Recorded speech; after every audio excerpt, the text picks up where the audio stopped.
Friends, welcome back to my YouTube channel. ಯಾರೆಲ್ಲ ನಮ್ಮ ಚಾನಲನ್ನು ಸಬ್ಸ್ಕ್ರೈಬ್ ಮಾಡದೆ ನೋಡ್ತಾ ಇದ್ದೀರಾ, ಪ್ಲೀಸ್ ಸಬ್ಸ್ಕ್ರೈಬ್ ಮಾಡಿ ಸಪೋರ್ಟ್ ಮಾಡಿ ಫ್ರೆಂಡ್ಸ್. ನಿನ್ನ ಜೊತೆ ನನ್ನ ಕತೆ ಇಂದಿನ ಸಂಚಿಕೆಯಲ್ಲಿ ಏನಾಗುತ್ತೆ ಅಂತ ನೋಡೋಣ ಬನ್ನಿ. ಸಂಚಿಕೆ ಶುರುವಿನಲ್ಲಿ ಸತ್ಯಣ್ಣ ದುಡ್ಡು ಬೇಕಾದಷ್ಟು ದುಡ್ಡನ್ನ ತಗೊಂಡು ಇಲ್ಲಿಂದ ಹೋಗ್ತಾ ಇರು ಹೇಳ್ತಿರ್ಬೇಕಾದ್ರೆ ಅಶ್ವಿನಿ ಏನ್ ಮಾತಾಡ್ಬೇಕು ಅಂತ ಗೊತ್ತಾಗದೆ ಟೆನ್ಷನ್ ಮಾಡ್ಕೊಂತಾಳೆ. ಇವ್ರ ಹತ್ರ ಬೇರೆ ಸಿಗಾಕೊಂಡಿದೀನಿ, ಆ ಶ್ರವಣ್ಣು ಎಲ್ಲೋದ್ರು, ಟೈಮಲ್ಲೆಲ್ಲ ಬಂದು ಕಾಪಾಡೋರು, ಆದ್ರೆ ಇವಾಗೆ ಬಂದಿಲ್ಲ. ಸ್ಮಾತ್ ಅವ್ರ ಏನಾದ್ರು ಬರ್ಲಿಲ್ಲ ಅಂದ್ರೆ ನನ್ ಕತೆ ಮುಗೀತು, ಇವ್ರು ಯಾರು ಕೂಡ ನನ್ನ ಸುಮ್ನೆ ಬಿಡೋದಿಲ್ಲ ಅಂತ ಅಶ್ವಿನಿ ಯೋಚನೆ ಮಾಡ್ತಾ ಇರ್ತಾಳೆ.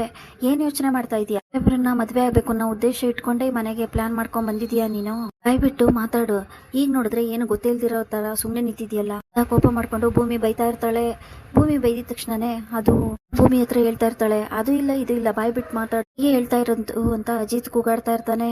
ಕೂಗಾಡೋ ಸೌಂಡ್ ಕೇಳಿ ಇಲ್ಲಿ ಮನೆಯವರೆಲ್ಲ ಏನೋ ಅಜಿತ್ ಕೂಗಾಡೋ ತರ ಸೌಂಡ್ ಕೇಳಿಸ್ತಾ ಇದೆಯಲ್ವಾ, ಎಲ್ಲ ಅಜಿತ್ ಕೂಗಾಡ್ತಾ ಇದ್ದಾನೆ ಅಂತ, ಯಾಕೆ ಕೂಗಾಡ್ತಾ ಇದ್ದಾನೆ ಅಜಿತ್ ಅಂತ ಯೋಚನೆ ಮಾಡ್ತಾ ಇರ್ತಾರೆ.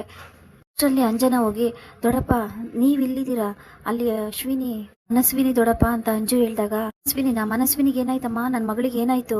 ಮನಸ್ವಿನಿಗೆ ಭೂಮಿ ಅಜ್ಜಿತ್ತು ಸತ್ಯಣ್ಣ ಏನೇನೋ ಮಾತಾಡ್ತಾ ಇದಾರೆ. ಮನಸ್ವಿನಿ ಅವಳು ಎಷ್ಟೆಲ್ಲ ಬೇಜಾರ್ ಮಾಡ್ಕೊಂತ ಇದ್ದಾಳೆ. ಅಲ್ಲಿ ಇಲ್ಲಿ ನೀವು ನೋಡಿದ್ರೆ ಎಲ್ಲ ಆರಾಮ ಕೂತಿದ್ದೀರಾ, ಎಲ್ರು ಸೇರಿ ಅವಮಾನ ಮಾಡ್ತಿದ್ದಾರೆ, ನೀವು ಬೇಗ ಹೋಗಿ ದೊಡ್ಡಪ್ಪ, ಅವಳನ್ನಂತೂ ಅವ್ರು ಸುಮ್ನೆ ಬಿಡಲ್ಲ. ಅಂಜು ಹೇಳಿದ ತಕ್ಷಣನೇ ಏನೋ ನನ್ ಮಗಳಿಗೆ ಈಗೆಲ್ಲ ಮಾಡ್ತಿದಾರ, ಅಯ್ಯೋ ದೇವ್ರೆ ಅನ್ಕೊಂಡು ಶ್ರವಣ್ಣು ಮನಸ್ವಿನಿ ಹತ್ರ ಬರ್ತಾರೆ. ಮನೆಯವರೆಲ್ಲ ಬರ್ತಾರೆ. ಅಷ್ಟ್ರಲ್ಲಿ ಅಜಿತ್ ಬೇಕು ಅಂತ ನಂಗೆ ಚೆನ್ನಾಗ್ ಗೊತ್ತಿದೆ, ನಾವು ಮಾತ್ರ ಸುಮ್ನೆ ಬಿಡಲ್ಲ ಅಂತ ಅಜಿತ್ ಮತ್ತೆ ಭೂಮಿ ಹೇಳ್ತಾ ಇರೋದ್ ಕೇಳಿ, ಮಾಡಕ್ಕಾಗುತ್ತೆ ನಿನ್ ಕೈಲಿ ಅಂತ ಕೋಪ ಮಾಡ್ಕೊಂಡು ಶ್ರವಣ್ ಕೂಗಾಡ್ತಾರೆ. ಏನ್ ವಿಷಯ ನಡೀತಾ ಇದೆ ಅಂತ ಗೊತ್ತಿಲ್ಲದೆ ಸುಮ್ನೆ ಮಾತಾಡ್ಬೇಡಿ ದೊಡ್ಡ ಸಾಹೇಬ್ರೆ. ಭೂಮಿ ಹೇಳ್ತಾಳೆ, ನೀನೇನು ಮಾತಾಡ್ಬೇಡ, ನಾನ್ ನಿನ್ನ ಹತ್ರ ಮಾತಾಡ್ತಾ ಇಲ್ಲ, ಅದಕ್ಕೂ ಕಾರಣ ನೀನೇ ಅಂತ ನನ್ಗೂ ಚೆನ್ನಾಗ್ ಗೊತ್ತಿದೆ. ಈಗ ನೀ ಏನು ಗೊತ್ತಿಲ್ದಲ್ಲೋ ಇರೋಳ್ ತರ ನಾಟಕ ಮಾಡ್ಕೊಂಡ್ ಬಂದ್ಬಿಟ್ರೆ ನಾವ್ ನಂಬಿಡ್ತೀವಿ ಅಂತ ಅನ್ಕೊಂಡಿದ್ಯಾ ಅಂತ ಕೋಪ ಮಾಡ್ಕೊಂಡು ಶ್ರವಣ್ ಬೈತಾರೆ. ಆಗ ಮಾವ, ನಿಮ್ಗೆ ವಿಷಯ ಗೊತ್ತಿಲ್ಲದೆ ಏನೇನೋ ತಿಳ್ಕೊಂಡು ಏನೇನೋ ಮಾತಾಡ್ಬೇಡಿ. ಹೇಳಲ್ಲ ಈ ಅಶ್ವಿನಿ ಏನ್ ಮಾಡಿದಾಳೆ ಅಂತ ಗೊತ್ತಾ ನಿಮಗೆ? ಅಜಿತ್ ಹೇಳಕ್ ಹೋದಾಗ ನನ್ ಮಗಳು ಕಂಡ್ರೆ ನಿಮ್ಗೆಲ್ಲ ಆಗಲ್ಲ, ಅವಳು ಏನೇ ಮಾಡಿದ್ರು ಕೂಡ ಒಂದ್ ತಪ್ಪು ಕಂಡು ಹಿಡಿತೀರಾ, ಯಾಕಂದ್ರೆ ನಿಮ್ ಗಂಡ ಹೆಂಡತಿಗೆ ಅದೇ ತಾನೇ ಬೇಕಾಗಿರೋದು. ಮನೆಯಿಂದ ಹೊರಗಡೆ ಕಳ್ಸಿದ್ರಿ, ಈಗ ಊರಿಂದಾನೇ ಹೊರಗಡೆ ಕಳ್ಸ್ಬೇಕು ಅಂತ ಏನಾದ್ರು ಪ್ಲಾನ್ ಮಾಡ್ಕೊಂಡಿದೀರಾ? ಅವಳಿಗೋಸ್ಕರ ನಾನು ಈ ಊರ್ ಬಿಟ್ಟು ಹೋಗೋ ರೆಡಿ. ಶ್ರವಣ್ ಹೇಳಿದ ತಕ್ಷಣನೇ ಅಜಿತ್ಗೆ ಶಾಕ್ ಆಗುತ್ತೆ. ಅಣ್ಣ ಏನೋ ಮಾತಾಡ್ತಾ ಇದೀಯ ನೀನು? ಇವ್ರೇನೋ ಹೇಳಿದ್ರು ಅಂತ ಮನೆ ಬಿಟ್ಟು ಹೋದೆ, ಈಗ ಊರು ಬಿಟ್ಟು ಹೋಗ್ತೀನಿ ಅಂತಿದ್ಯಲ್ಲೋ, ತಾಯಿ ಎಲ್ಲೋ ಹೋಗ್ಬೇಕು, ನನ್ನನ್ನು ಬಿಟ್ಟು ಹೋಗ್ತೀನೋ? ವಿಚಾರ ಮಾಡ್ಕೊಂಡು ಅಜ್ಜಿ ಹೇಳ್ತಾ ಇರ್ತಾರೆ. ಅಜ್ಜಿ ಹೇಳ್ಬೇಡಿ, ಅಪ್ಪ ಏನೋ ಕೋಪದಲ್ಲಿ ಮಾತಾಡಿದ್ರು, ನಿಮ್ಮನ್ನ ಬಿಟ್ಟು ನಾವೆಲ್ಲೂ ಹೋಗೋದಿಲ್ಲ, ಏನೋ ಹೇಳ್ತಾರೆ ಅಂತ ನೀವು ಟೆನ್ಷನ್ ಮಾಡ್ಕೋಬೇಡಿ ಅಜ್ಜಿ ಅಂತ ಮನಸ್ವಿನಿ ನಾಟಕ ಆಡ್ತಾ ಇರ್ತಾಳೆ. ಏನ್ ನಾಟಕ ಆಡ್ತಾ ಇದೀಯಾ ನೀನು? ಎಲ್ಲ ಪ್ಲಾನ್ ಮಾಡ್ಕೊಂಡ್ ಬಂದಿದ್ಯಾ ಅಂದ್ಮೇಲೆ ನಮ್ಮನೆ ನಮ್ಮೂರ್ನ ಬಿಟ್ಟು ಹೋಗ್ತೀಯಾ? ಇದನ್ನೆಲ್ಲ ನಮ್ಮ ಮನೆಯವರು ನಂಬ್ತಾನೆ ಇಲ್ಲ. ಮಾವ ನಿನ್ ಮೇಲೆ ತುಂಬಾ ನಂಬಿಕೆ ಇಟ್ಕೊಂಡಿದ್ದಾರೆ, ಆ ನಂಬಿಕೆ ಒಂದೇ ಒಂದ್ಸರಿ ಕೆಳಗ್ ಬೀಳ್ಲಿ, ಆಮೇಲೆ ನಾನೇನು ಅಂತ ತೋರಿಸ್ತೀನಿ ಅಂತ ಅಜಿತ್ ಮತ್ತೆ ಭೂಮಿ ಇಬ್ರು ಮಾತಾಡ್ಕೊಂತ ಇರ್ತಾರೆ.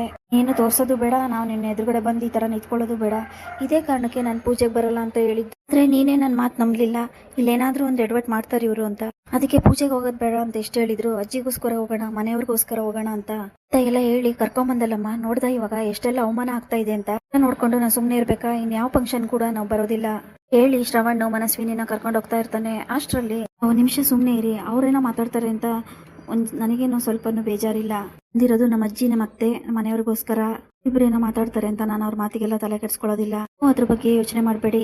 ಹಾಗೇನೆ ಇವರು ಬೇಕು ಅಂತ ನಮ್ಮ ಮನೆಯವ್ರನ್ನ ದೂರ ಮಾಡ್ಬೇಕು, ಜೊತೆಗೆ ಮನಸ್ವಿನಿ ಅಲ್ಲ ನಾನು ಅಂತ ಸಾಬೀತ್ ಮಾಡ್ಬೇಕು ಅಂತ ಇವ್ರು ಈ ತರ ಮಾತಾಡ್ತಾ ಇದ್ದಾರೆ. ನೀವು ಕೋಪ ಮಾಡ್ಕೊಂಡು ಮನಸ್ವಿನಿ ಅಲ್ಲ ಅಂತ ಹೇಳ್ತೀನಿ, ಇಂದಾನೆ ಬಾಯ್ ಬಿಡಿಸ್ಬೇಕು ಅಂತ ಇವರೆಲ್ಲ ಪ್ಲಾನ್ ಮಾಡ್ಕೊಂಡಿದ್ದಾರೆ. ನಾವೇ ಸಪೋರ್ಟ್ ಮಾಡಿ ಇಲ್ಲಿಂದ ಹೊರಟೋದ್ರೆ ಇವ್ರು ಇನ್ನೂ ಜಾಸ್ತಿ ಮಾಡ್ಕೊಂತಾರೆ, ಯಾಕೆ ಇವ್ರಿಗೆ ಎದ್ರುಕೊಂಡು ಹೋಗ್ಬೇಕು, ನೀವು ಸುಮ್ನೆ ಇರಿಯಪ್ಪ ಅಂತ ಹೇಳಿ ಮನಸ್ವಿನಿ ಹೇಳ್ತಾಳೆ. ಅಜಿತ್ ಭೂಮಿ ಯಾಕೆ ಈ ತರ ಮಾಡ್ತಾ ಇದ್ದೀರಾ ನೀವು? ಪಾಪ ಅಣ್ಣ ಮತ್ತೆ ಮನಸ್ವಿನಿ ಈಗಷ್ಟೇ ಮಗಳು ಸಿಕ್ಕಿದ್ದಾಳೆ ಅಂತ ಖುಷಿಯಾಗಿದ್ದಾರೆ, ನೋಡಿದ್ರೆ ಅಪ್ಪ ಮಗಳನ್ನ ದೂರ ಮಾಡಿ ಅವ್ರಿಗೆ ಮತ್ತಷ್ಟು ನೋವು ಕೊಡ್ತಾ ಇದೆಯಾ? ದೇವಯಾನಿ ಹೇಳ್ತಾಳೆ. ಆಗ ಇದೆಲ್ಲ ಆಗ್ತಾ ಇರೋದು ನಮ್ಮ ಅಜಿತನಿಂದಲ್ಲ, ಅವ್ನ ಪಕ್ಕದಲ್ಲಿ ನಿಂತಿದ್ದಾಳಲ್ಲ ಅವಳಿಂದ ಆಗ್ತಾ ಇರೋದು. ಈ ಮನೆಗ್ ಬಂದು ನಮ್ ನೆಮ್ಮದಿ ಎಲ್ಲ ಹಾಳು ಮಾಡ್ತಾ ಇದ್ದಾಳೆ, ಒಟ್ಟಿಗೆ ಇರೋಂತ ಕುಟುಂಬನ ಒಬ್ಬೊಬ್ಬರಾಗೆ ಬಿಟ್ಟೋಗೋ ತರ ಮಾಡ್ತಿದ್ದಾಳೆ. ಬುದ್ಧಿ ಇದೆಯೋ ಇವಳಿಗೆ? ನಮ್ ಸಂಸಾರನೇ ಹೊಡೆದಾಕ್ಬಿಟ್ಲು.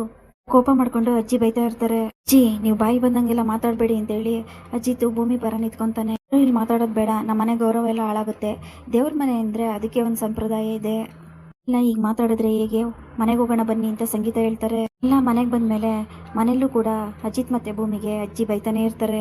ಸ್ವಲ್ಪದ್ರಲ್ಲೇ ಬಚಾವಾದ್ವಿ, ಆದ್ರೂ ಕೂಡ ಅಜಿತ್ಗೆ ಅನುಮಾನ ಶುರುವಾಗಿದೆ ಮನಸ್ವಿನಿ ಮೇಲೆ. ದೇವಯಾನಿ ಮನ್ಸಲ್ಲೇ ಅನ್ಕೊಂತಾ ಇರ್ತಾರೆ. ಇಲ್ಲಿಗೆ ಈ ಸಂಚಿಕೆ ಮುಕ್ತಾಯವಾಗುತ್ತದೆ. ಥ್ಯಾಂಕ್ಸ್.